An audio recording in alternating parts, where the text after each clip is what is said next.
시편 52편 말씀입니다. 구약 840면에 있는 시편 52편 말씀입니다. 시편 52편 1절부터 9절 말씀을 저와 성도님들이 한 절씩 교독하도록 하겠습니다. 제가 먼저 읽겠습니다. 포악한 자여, 내가 어찌하여 악한 계획을 스스로 자랑하는가? 하나님의 인자하심은 항상 있도다.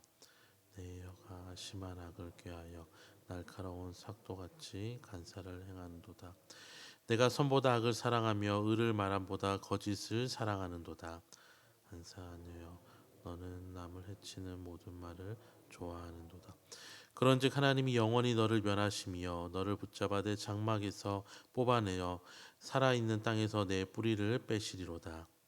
이는 보고 두려워하며 또 그를 비웃어 말하기를 이 사람은 하나님을 자기 힘으로 삼지 아니하고 오직 자기 재물을 풍부함을 의지하며 자기 악으로 스스로 든든하게 하던 자라 하리로다. 그러나 나는 하나님의 집에 있는 푸른 감람나무 같으며 하나님의 인자하심을 영원히 함께 읽겠습니다. 주께서 이를 행하셨으므로 내가 영원히 주께 감사하고 주의 이름이 선하심으로 주의 성도 앞에서 내가 주의 이름을 사모하리이다. 아멘.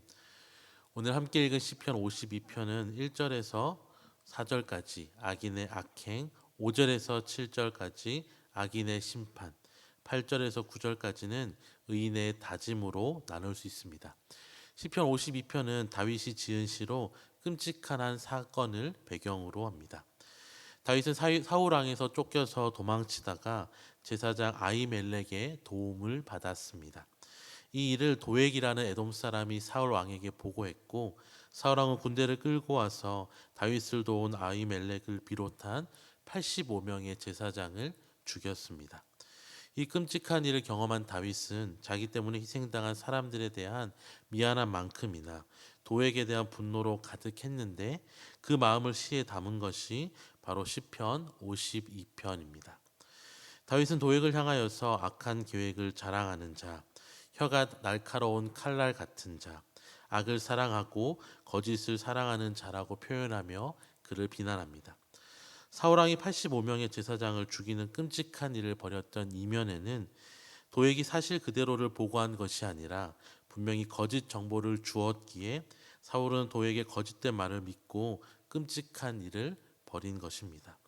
다윗은 그런 도액을 향하여서 하나님의 심판을 선포합니다. 하나님이 그를 붙잡으시고 뽑아내어 그를 멸하실 것이라고 선포합니다. 5절과 7절의 표현처럼 비록 지금의 형편은 자기 장막에 편안하게 살고 있는 것 같지만 또한 자기 재물의 풍부함을 의지하며 자기 악으로 든든하게 서는 자처럼 보일지라도 하나님은 그를 심판하며 그런 그를 바라보며 의인은 하나님을 두려워하며 악인을 비웃을 것이라고 선포합니다.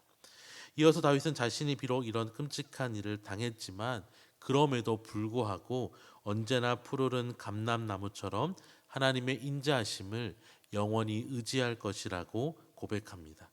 지금 다윗은 도저히 감사할 수 없는 상황이지만 악인으로 인하여서 분노와 절망으로 가득 찬 상황이지만 선하신 하나님을 바라보며 감사하며 하나님을 사모하며 섬기겠다는 다짐으로 시를 마무리합니다. 사랑하는 성도 여러분, 우리가 사는 세상은 다윗이 고백하고 있는 것처럼 악인의 악행이 점점 약해지는 것이 아니라 우리의 상상을 뛰어넘는 악행들로 매일매일 신문과 TV를 장식하고 있음을 목도합니다. 점점 더 세상은 악해지고 그런 세상 속에서 의인이 잘 사는 것이 아니라 수많은 악을 저지르는 악인들이 오히려 세상 속에서 더 평안하게 부요하게 잘 사는 것처럼 보이는 시대를 살아갑니다. 무전유죄, 유전무죄라는 말이 이제는 전혀 낯선 말이 아닐 정도로 악인은 날이 갈수록 더욱 강성해 가고 힘을 얻어가고 의인은 날이 갈수록 더욱 세상에서 살아가기 힘들어 보이는 시대 속에서 우리는 오늘 다윗의 선포에 귀를 기울여야 할 것입니다. 다윗 역시 자신의 눈앞에 일어난 끔찍한 사건으로 인하여서 그의 마음이 낙심하고 절망하였지만 그는 악인의 강성함을 바라보지 않았습니다. 오히려 그는 하나님께서 하나님의 때에 하나님의 방법으로 악을 뿌리 뽑으시고 무너뜨리시고 멸하실 것을 바라보았습니다. 그래서 그는 세상을 바라보며 절망 안에 빠지는 대신에 모든 것을 주관하시는 하나님을 바라보며 자신은 하나님의 집에 있는 푸른 감람나무와 같이 하나님의 인자하심을 영원히 의지하게 노라고 절망 속에서 소망의 노래를 부른 것입니다. 사랑하는 성도 여러분, 선을 행하되 낙심하지 말지니 포기하지 아니하면 때가 이름에 거두리라라고 성경은 우리에게 갈라디아서 6장 9절을 통해서 권면합니다. 세상 사람들이 하는 것처럼 무너지고 악한 세상을 바라보면서 불평과 불만과 비난으로 우리의 입술과 삶을 채우는 대신에 악한 세상을 바라보며 하나님의 의가 속히 이 땅 가운데 드러나기를 기도하는 자가 되는 것이 하나님의 뜻일 것입니다. 비난하는 자는 많지만 기도하는 자는 점점 적어지는 세상 속에서 우리가 하나님의 선하심과 인자하심을 붙잡고 기도할 때에 하나님께서는 반드시 우리의 기도를 들으시고 응답하여 주실 것입니다.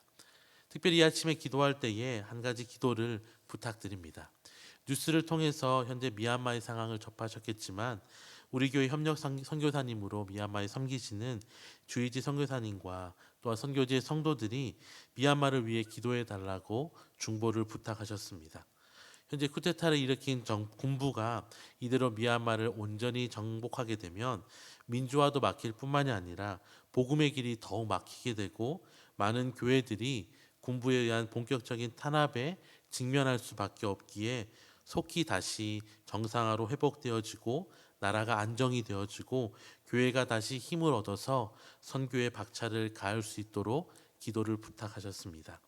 특별히 이 아침에 여러분의 많은 기도 제목 가운데 미얀마를 위하여 함께 기도하심으로 열방 가운데서 하나님께서 우리의 기도를 들으시고 응답하시는 귀한 일이 일어나도록 중보하시는 저와 여러분이 되시기를 주님의 이름으로 축원합니다.